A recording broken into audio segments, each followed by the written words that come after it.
who sometimes met a tragic end. We all know the members of the 27 Club and others who joined them, so the death clause is legal protection for the record company in case its star blows off prematurely. Let us see some examples of death clauses in music contracts. 1. Companies shall have the right to secure insurance equivalent to 10 times the estimated value of the artist's earnings, from any source of revenue, for the company's sole benefit. 2. Companies shall be allowed to employ any insurance carrier or combination of same to assure this benefit and need not consult or require signature compliance from the artist.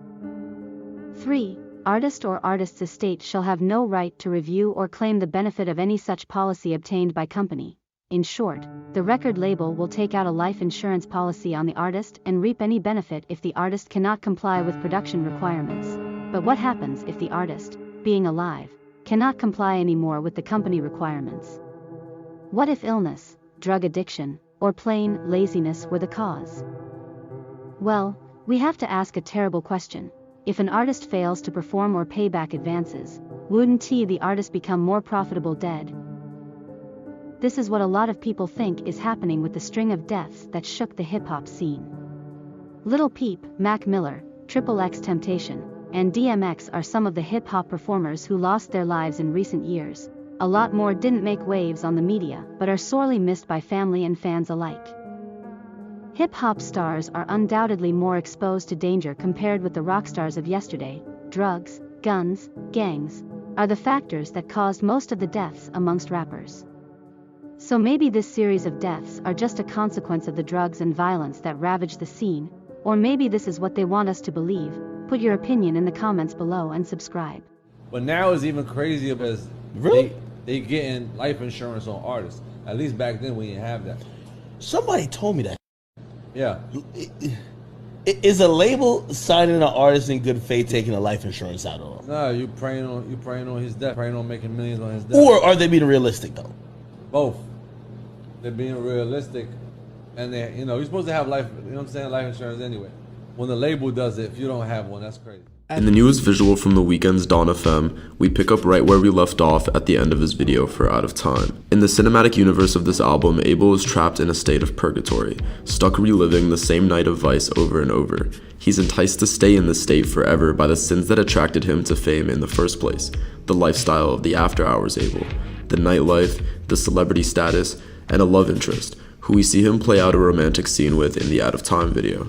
What we realize time and time again is that he's being subdued and controlled into staying in this state, just to be used for his celebrity image by the cult, a version of himself that's only there to portray a lavish lifestyle and perform, while his soul, damaged by his trauma and mistakes, manifests in his true state, this old, decaying version of himself. The younger version of Abel, his celebrity persona, is being used by the cult as a star that leads people into their trap, the flame that attracts all the moths, drawing his fans to his lifestyle of vice while draining them of their souls too, something that he visualized in his Moth to a Flame video. There are masses of average people in the Gasoline video literally looking up to him and his lifestyle in admiration, but what they don't see is that he's doomed to relive this cycle forever, while his soul decays more and more every time he relives it. We see him in the bed looking at his hands only to find them shriveled. He's being sedated to stay in this cycle by this team of doctors led by Jim Carrey. We close out the video with Carrey putting a mask on his face, promising that he'll make it to the dawn but only after a brief intermission.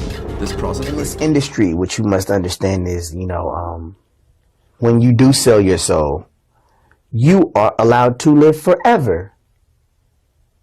And these people that are called youngins, rookies, new booties, like I was, had no idea that these people still live. They will prey, haunt, kidnap, anything to stay on top.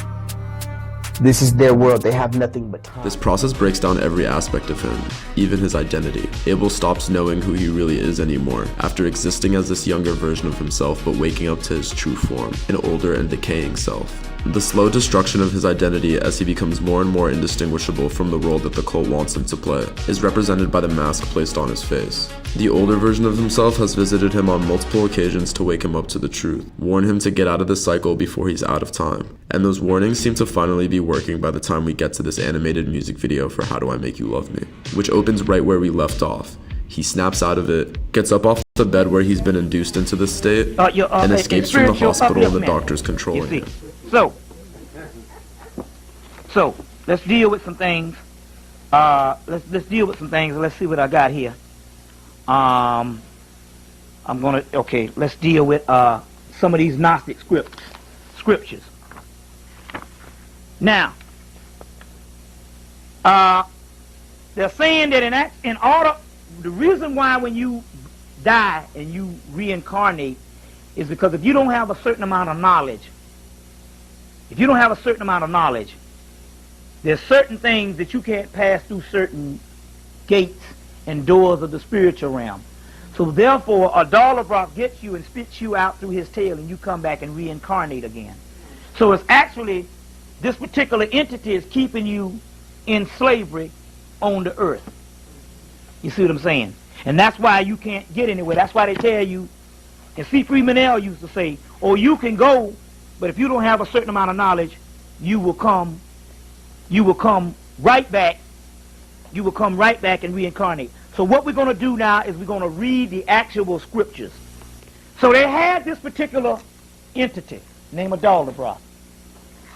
Yaldabaoth came and created 7 planetary archons, or 12, which would be the ones in this particular zodiac.